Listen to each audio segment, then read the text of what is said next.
Hello. Welcome to session 2 of State of the Socials. I'm prefacing this now, we're live on TikTok also, so we have multiple devices. Don't be alarmed if we're looking at a few different directions. Tech gals. Yes, tech girlies. Thanks for coming, everyone.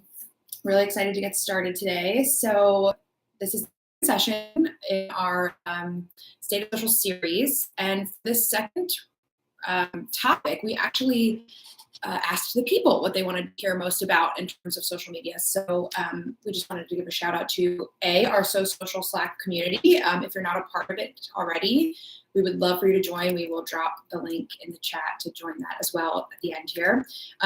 In that group, we have a ton of really savvy and smart social pros who work in the world of social media kind of across all roles, and we actually asked them what they'd be interested in hearing about for this second session. And one of our members, hello to Corey, who I know is watching this on replay eventually, but he mentioned, and in fact, what was his exact comment? Yeah, he said, I always love to hear about how engagement varies by app, age, industry, etc. Almost like who's using what and best platform for engagement by industry. And so that question kind of like opened up a whole world of ideas for us to talk about today. Yeah, because this is a question we hear a lot, right? Like, where am I supposed to be on social media, or even sort of where are the audiences that I'm trying to reach on social? And that inspired us, because I think something that we want to talk about that's really important is just how social media functions now versus how it functioned even 5 years ago is very different, right? So just diving right in, when social sort of first became part of the communications toolkit, as it were, there was a huge sort of rush to be in all places at all times. I think the idea was, okay, if our brand or organization needs to be on social media, then we need to have a Facebook page. We need to be on Instagram. We should have a Twitter. Snapchat. Can we get on Snapchat? YouTube. A lot of people consider this a social platform. It is, I would say, it's straddling the line between social and search engine. But that was just it was like a spray and pray approach. The idea being, if a social platform exists and our brand wants to be social, then we need to be in that space as well.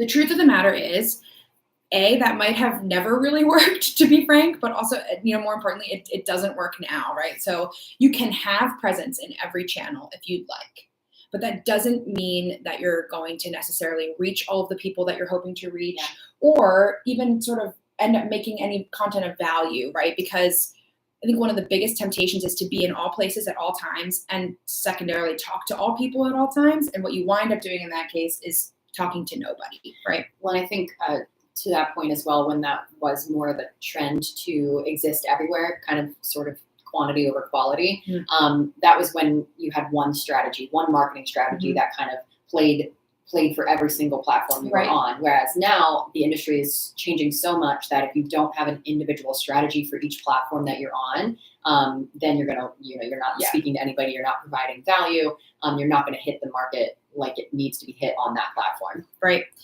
So what's the answer then, right? Like, in today's modern landscape of social media, how do you determine where to be, and then what do you do once you're there? Our answer to that is what we call the home base kind of idea here. So what we're talking about today is how to identify where your home base is on social media, and then what to do once you've made that decision, and how that impacts kind of the idea of having a social strategy, and what it means for being on multiple platforms. So let's just jump in. So what do we call a home base, and what are we talking about there? What we're really talking about is like a primary social channel that you determine sort of is your home base, right? It's where you will primarily create content.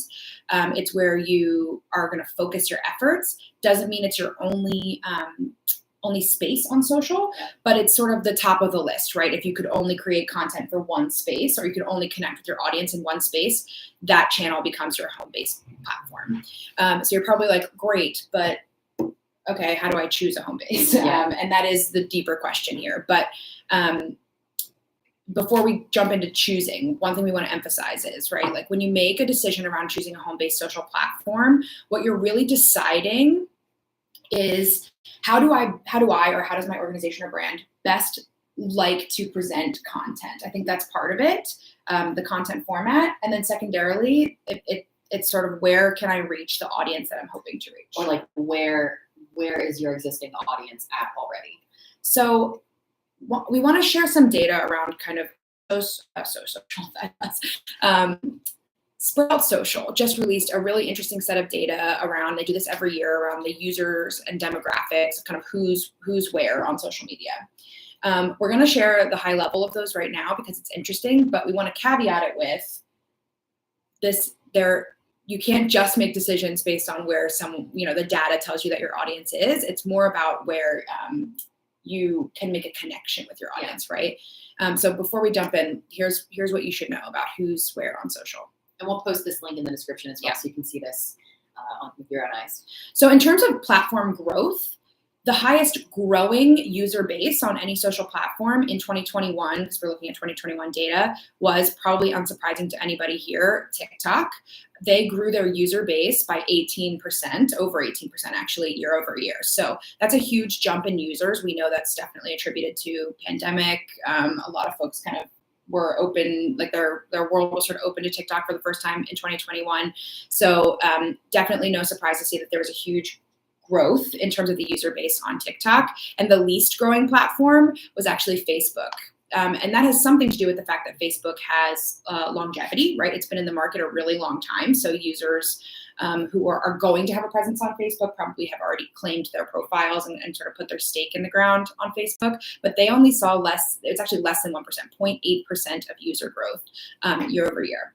What that tells us most likely is that the young people who are starting to, come online in terms of being social users are not joining platforms like Facebook. We'll share this chart we're referencing to, but somewhere in the middle then was platforms like LinkedIn, Instagram saw anywhere from 2 to 7% growth in user base growth. So when we think about like where our audience is going, it might be a knee-jerk reaction to say everyone's headed to TikTok because it's growing by 18 or more % year over year. That might be true, but who is on those platforms is also just as important to reference. So breaking down the data by platform. Instagram's largest age group by percentage, 31%, is the 25 to 34 age range. 18 to 24 is close behind at 31%. So collectively making up more than 60% of the platform is kind of squarely within that millennial or zillennial age group.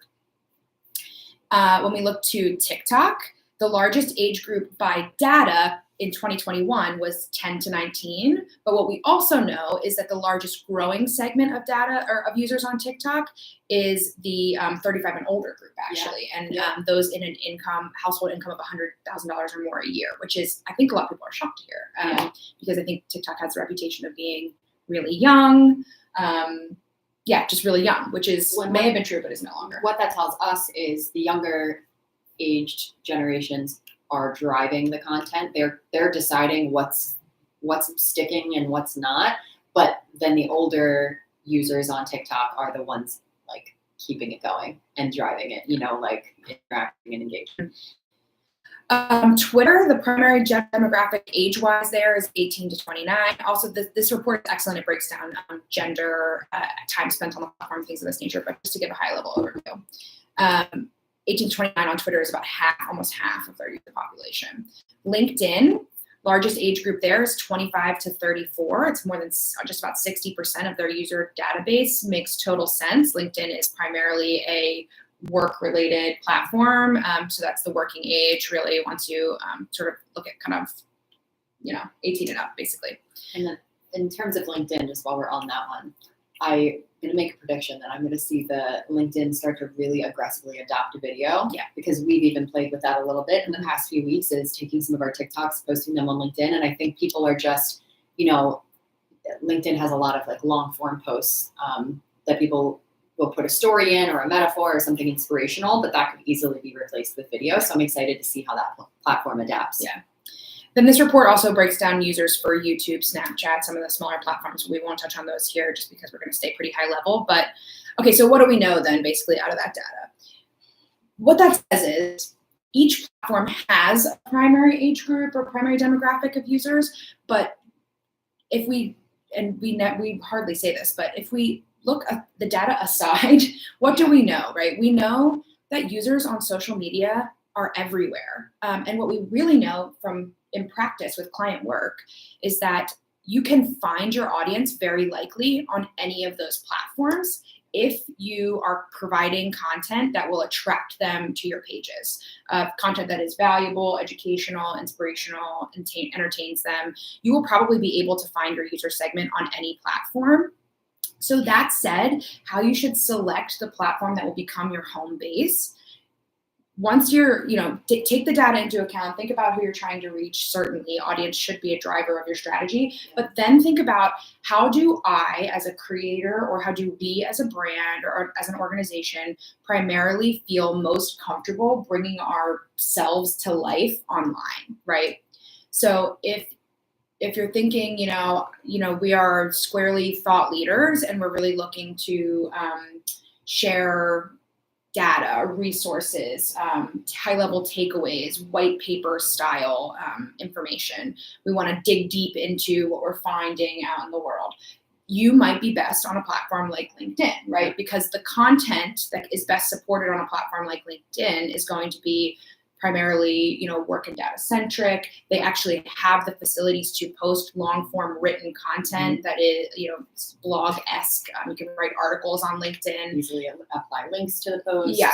So if that's sort of the natural inclination of your brand or your content strategy, then LinkedIn might be a good space for you. Yeah. If you're very video driven and you want to have a single representative or multiple representatives kind of speaking directly to your audience on camera, that you feel like what you have to share would best come to life literally by talking and speaking, and you want to maybe even like sort of get visual with it, then if video is your primary function, you might look to a platform like TikTok if you are interested in really cultivating a niche community, or you just know that your audience or feel that your audience is best resonates on Instagram, for example. Very similar functions over there, and you can take that strategy to LinkedIn. And I would say, Instagram. Instagram itself too is a little bit of a healthy mix between what Facebook and LinkedIn can provide you and what TikTok can provide you. So if you like to share some graphics and you like to share some of that tactical like swipe through type information, but then you also like to show the video process or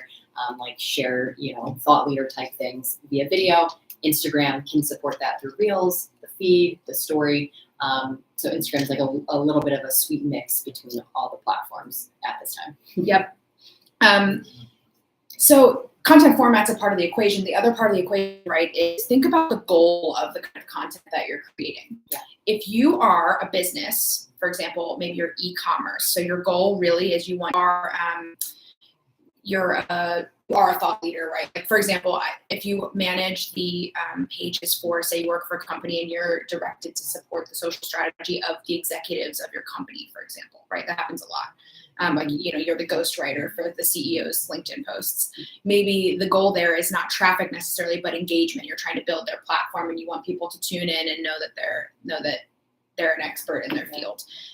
The goal of your content can also help to inform which platform is best for you, right? If it's web traffic, Instagram is probably not the platform for you, right? Because it's a little easier these days with link and stories being a more accessible feature than it used to be. But ultimately, that's a kind of platform where you want to keep users there to engage with your content on Instagram. LinkedIn might be better, for example, to drive traffic to web, or even Facebook. So TikTok definitely not, because you can't even apply links to TikTok. You have to go to Instagram to find them.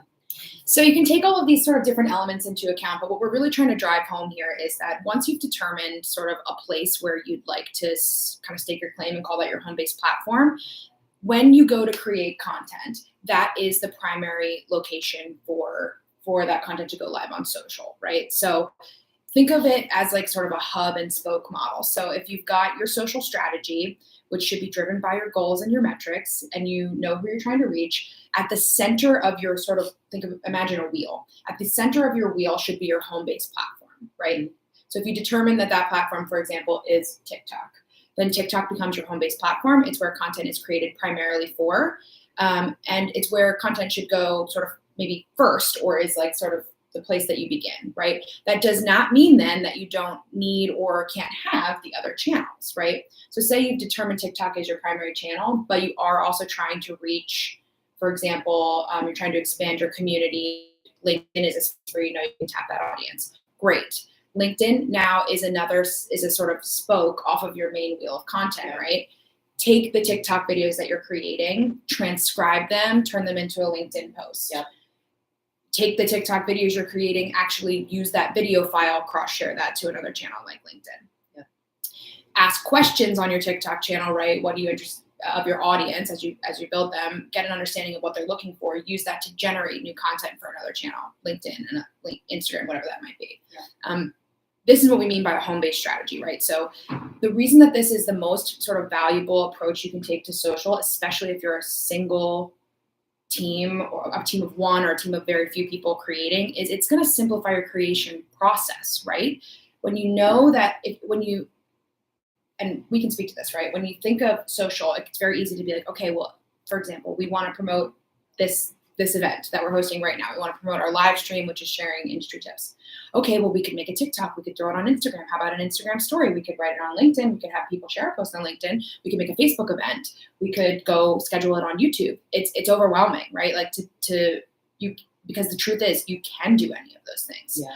But from a strategic approach, you are going to burn out really fast. Yeah. If you try to spread your information across all those places. And like we said at the top of this, if you try to talk to everybody in every space, you're going to end up missing who you're trying to connect with. You can't reinvent the wheel in every space, and there's no need to, honestly. Right. And so having a home-based strategy can be really effective because it simplifies the noise, right? It says, okay, we have a live to promote. So we're going to build out our TikTok strategy, which is to be creating 4 or 5 videos in the next week that are going to promote this event. Once those are created, we're going to slice those up, take them over to an Instagram story. We're going to, like I said, maybe transcribe it or create an event on a place like LinkedIn or on Facebook. It really is just going to help to streamline your process of content creation. And ultimately, too, helps you sort of speak to a single audience instead of feeling like you're speaking to 100,000 people in 100 different places. And to that point as well, if you have your home base, then you can even get a little creative and decide what other platforms might serve you better in a different way. For example, we have a client who her home base has been Instagram for a really long time. So she posts really polished photos that are professional, with tips as the value in the captions, but sometimes just like, hey, she's an interior designer. So she'll be like, hey, here's a design of mine, or hey, I love this wallpaper. However, when she decided she wanted to self-publish or publish a book, she saw value in opening up a TikTok because while her audience is like a little less, not her audience, her content is a little less polished and professional and edited on TikTok, she has access to this audience she wouldn't have over on Instagram. So she's able to like get really intimate with the engagement of these followers, ask questions about her book, but like promote it in a totally different way, more raw, authentic way than she ever would have approached her Instagram. And now she has two different platforms with 2 different audiences that are equally as engaged. Mm-hmm. And that has been an incredible case study because she started with her home base. And then, we helped her see like, how can you leverage the other platforms to both support your home base, but also create something new. But she didn't do it all at once. And, she slowly started to learn like, how can we take videos from TikTok and then sometimes put them on the Instagram, like when they make sense, and recreate that content. So that was just an interesting example of how starting with your home base, then exploring out to see what what other platforms can serve you can be a little more streamlined with the creative, as opposed to doing it all at once. Yeah. And to that end, one thing that's important to note here is that when you are choosing your home base, you're just making a decision based on your best educated, it's not even, it's just you're testing hypothesis, right? So 2 things there. Number 1, if you choose a home base and you start to create content and you're like, A, this isn't inspiring me, or B, this isn't moving the needle for the goals that we have set out as our social strategic goals, it's okay to change, right? When to that story, when a new platform comes online that maybe presents a new opportunity and you start to dabble in that content and then it, winds up being, it's driving your KPIs, your metrics are right, you're seeing success across the board, then you can shift your home-based strategy, right? If that makes sense. It's something malleable. It should not be set in stone, but it hopefully can be a system in which you then can test content creation, because let's be real, at this point, social media has to be driven by content creation. It cannot just be throwing on the flyer for your event that you printed out that you're going to like hand out in person. We are way beyond that when it comes to social strategy. And the other thing I'll say is, in terms of like testing out different spaces, that it's okay to change kind of where you are. It's also, there's nothing wrong with deciding.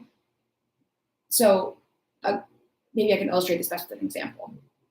Let's say because we're strategists and we're consultants at this point, so we come into spaces where brands or organizations have already had their social channels set. And I think we're officially at a point in the world of social media where it's been around long enough that there are channels that have existed for a long time historically, right? Like someone might have gotten in early on Facebook and they could have been here, a really long time, right?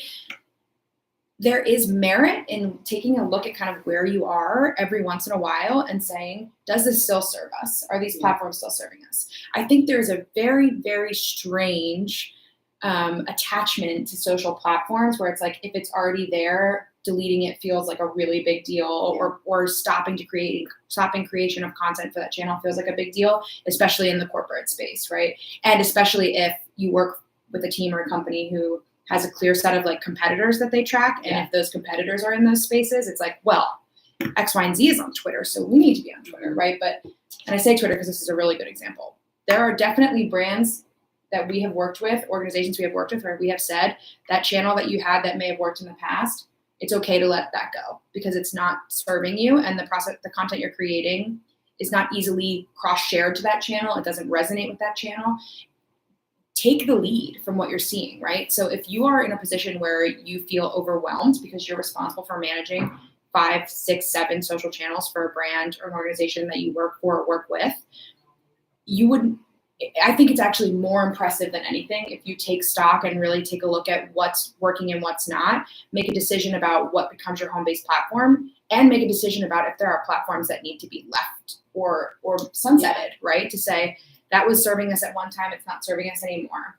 And I say that because it's really important to protect time and brain space in the world of social media, because even if you take the strategy of home-based channel, but don't do the secondary part of kind of figuring out what that means for the other spaces where you have presence, you're still going to burn out, right? Even if you're like, okay, I'll make TikTok my home base, or I'll make Instagram my home base, but you still have to tweet 6 times a day because that was the standard. It doesn't matter how much you've prioritized a home base because that thing is still operating out in space on its own agenda. So don't be afraid to take a look at the platforms where you or your organization or your team already exists and say, does that serve our goals? Is our audience actually being reached there? If we took content that we're sharing on our other channels and brought it here, would they care?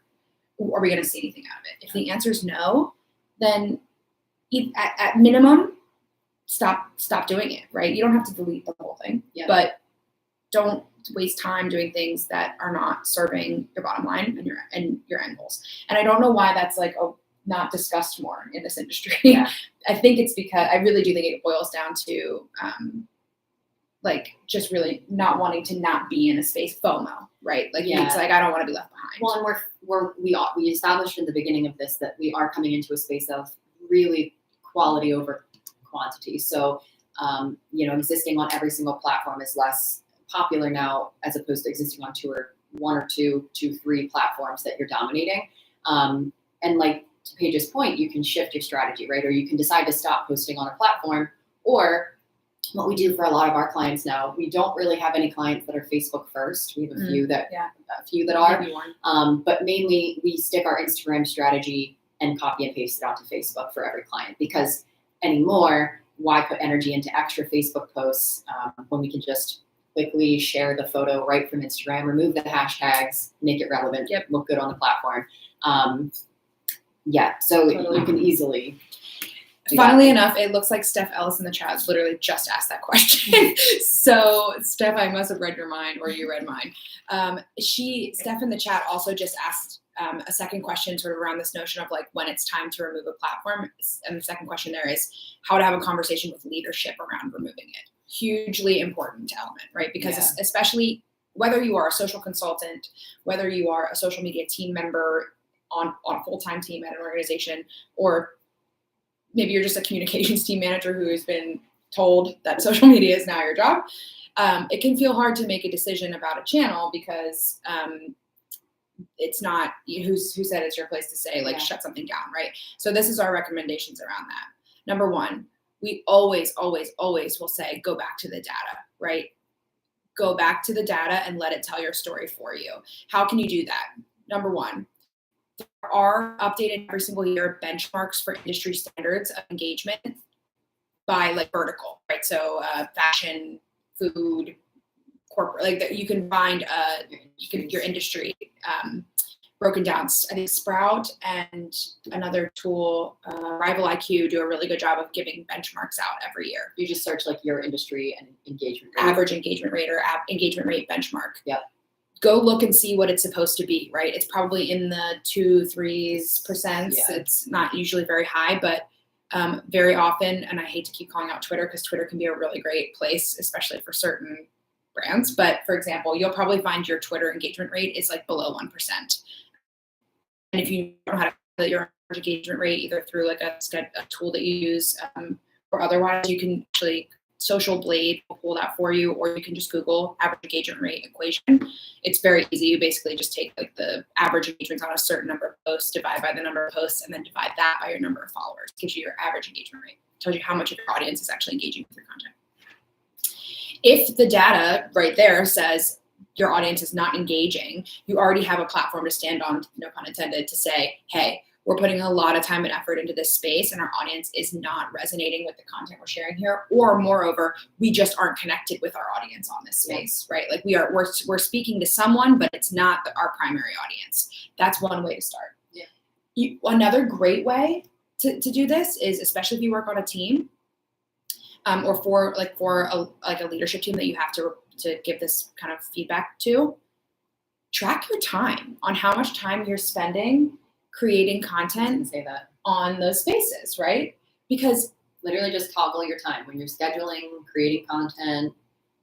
And then once you have a sort of net spend of your time, right, you can say, all right, on our, let's say Instagram is successful for you. On our Instagram, I spend on average 2 hours a week actually, tweaking, posting, engaging with content on that space. And we see X amount of engagement as a return, or we have these anecdotal points to share, which would be things like we got a message from a potential customer who said that they're interested in reaching out, or this post was shared to, 28 people's stories within the first hour, which was saved, or a huge number of saves. That data then you can compare to, say, a platform that you don't feel is performing as well, track your time against that one, and then be able to say to your leadership team, for the same hourly spend, right? Like, which is for them cost out of pocket for your time, we only saw this much engagement or no engagement or no traction, or we saw traction, but it didn't result in anything, right? Like maybe you get a bunch of likes, but like, who is it liking your post?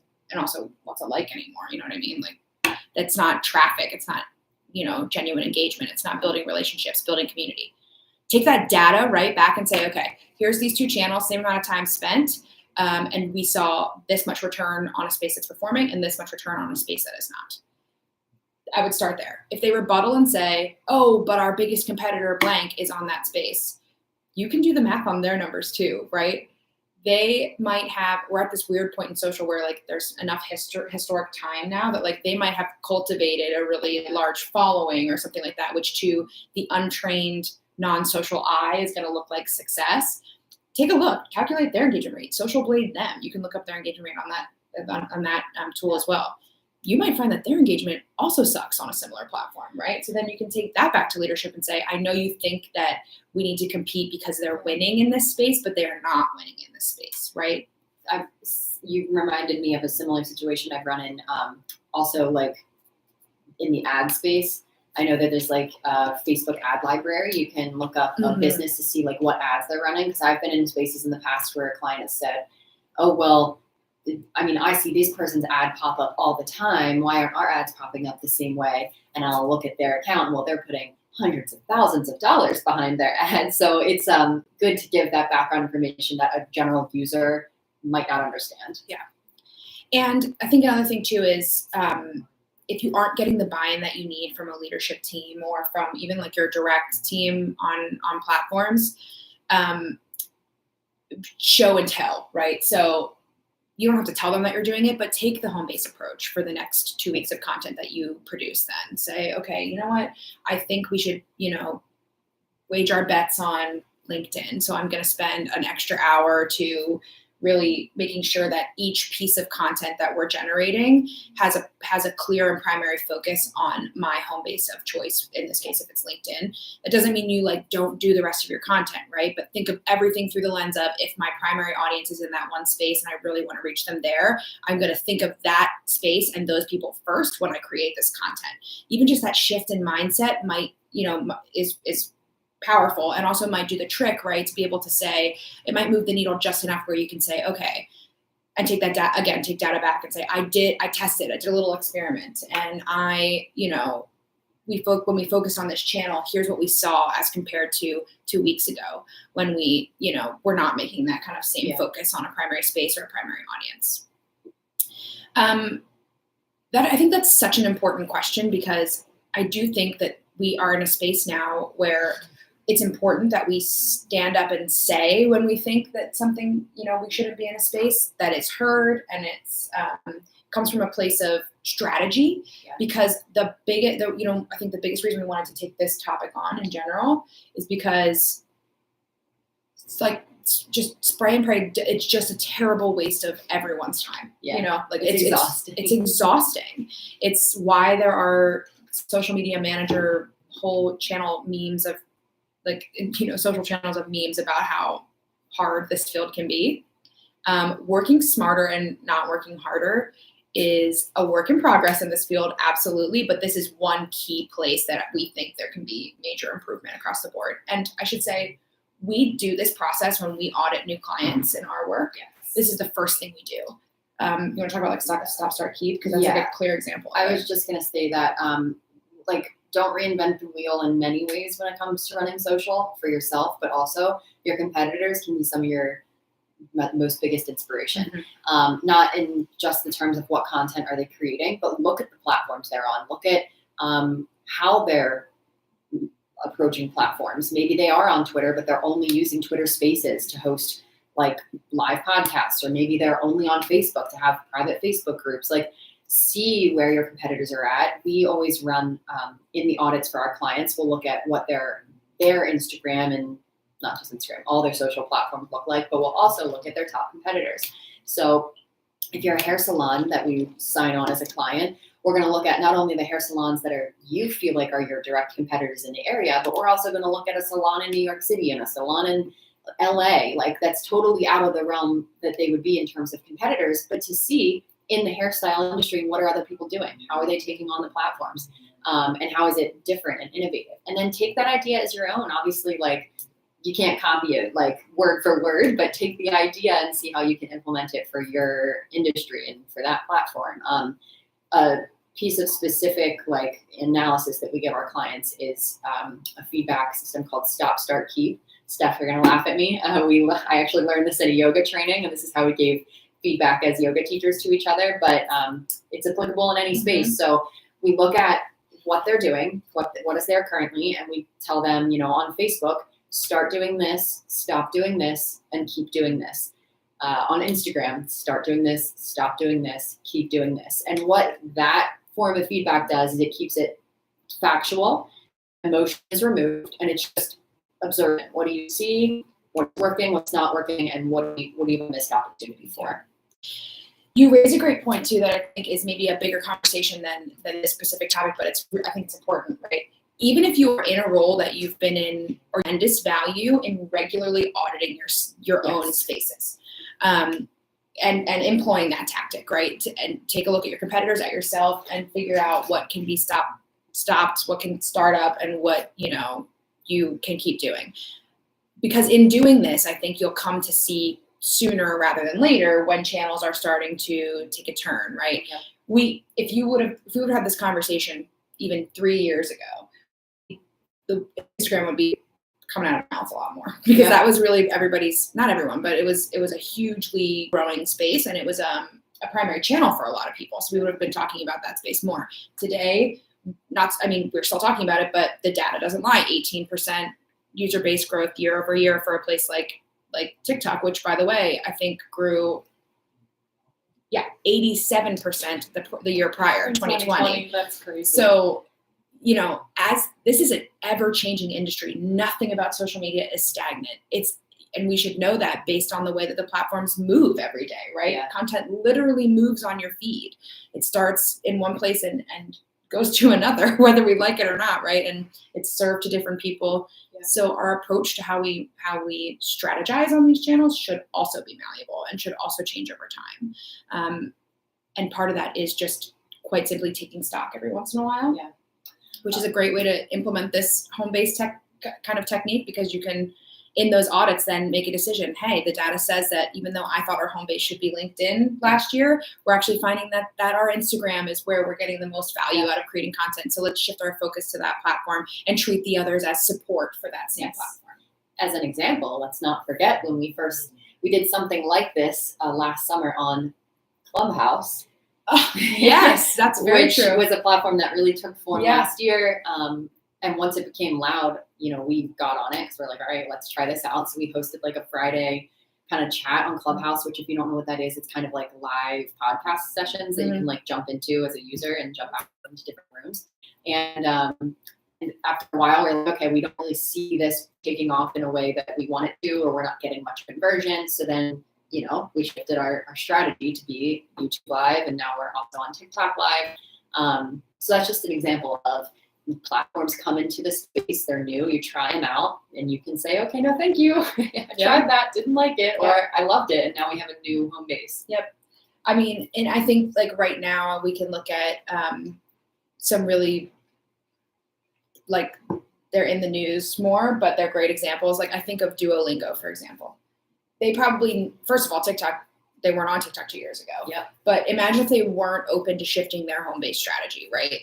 Their TikTok presence has exploded. And not only that, they've been able to cultivate their audience in a new space where probably people would say, oh, the audience is not going to be there, right? And we're saying they, but it's actually one girl. Yeah, it's one amazing singular person on the Duolingo team that runs their TikTok strategy. And I can imagine the conversations that she had to have with her executives to like get them to trust her to do something like this. Because and now they have, right? So the persona of the mascot that kind of exists on their TikTok channel, they've not shut down their other platforms, right? But they have taken what's working there and distributed that across their other channels as well. So a great example of a malleable shifting home base, and how treating that as a primary platform for content creation only supports the rest of their social presence without,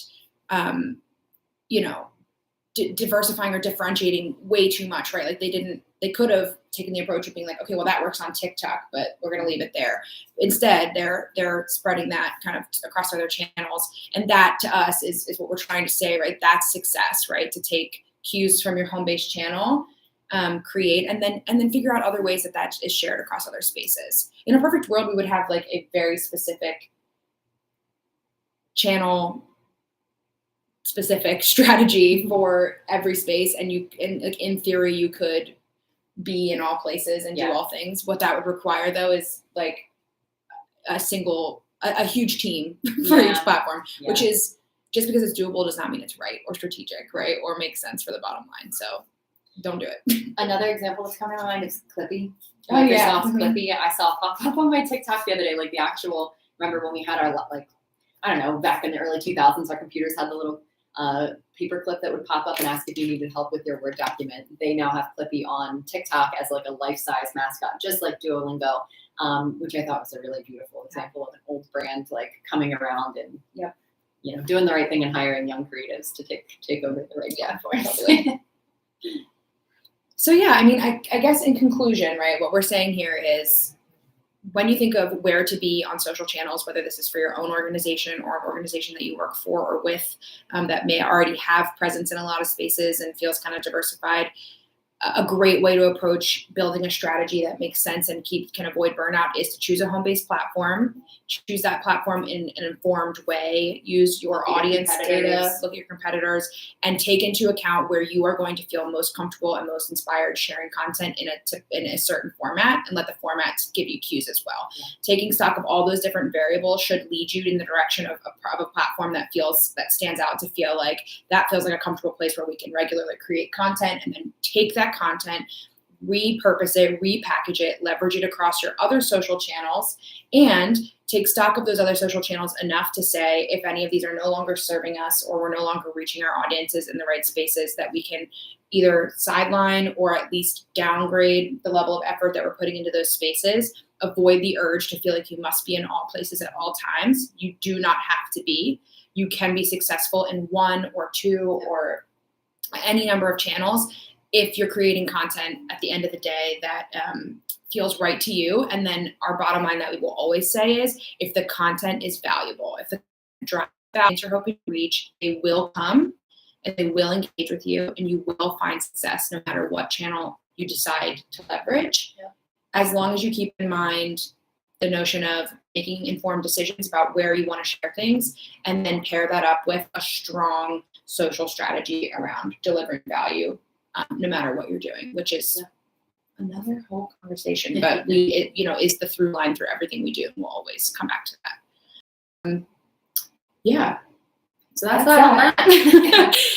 We plan to have these, like we said, at least once a month, and we're definitely relying on user-generated ideas for topics. So, as we kind of close out here, if you have any questions from today's session, please pop it in the chat if you have any remaining thoughts or anything. But we can't hesitate enough. Let us know your ideas. If you want us to talk about something specific, or if you have anything on your mind or anything you've been stuck with in the creative world, let us know. And if we know about it, we'll talk about it. Yep. And then other than that, I would just say, if you are ever looking for resources in the social space or to watch these replays back, you can find us at hiveconnective.com. On the State of Socials pages, you'll find all of our previous lives to watch back. And we're always available if you have questions or you want to join us. I think the link to our Slack channel is also on the website at the moment, and so I'll put it in the description. Yeah. And then we also recently released our first toolkit, so we have some PDFs available and more to come. So that's also on our website. Thank you all for listening to us as always. You're the best. We will see you at this time next month for the next State of Social.